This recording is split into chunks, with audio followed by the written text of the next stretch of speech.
জিরে, তেজপাতা, এই শুকনো লঙ্কা ফোড়ন দিয়েছি। এবার থেতো করা দারচিনি, লবঙ্গ, এলাচ। এবার এখানে এই মশলাগুলো করে রেখেছে, এই যে হলুদ, নুন, গোলমরিচ, কাঁচা লঙ্কা বাটা, কাঁচা পাকা লঙ্কা মিলিয়ে বাটা, এই রসুন গ্রেট করা, আদা গ্রেট করা, আর এই পেঁয়াজ।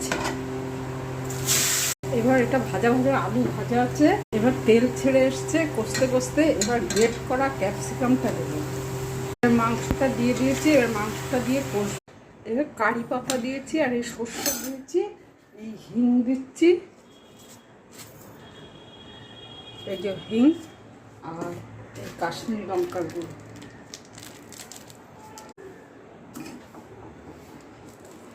আর এই গরম মশলা।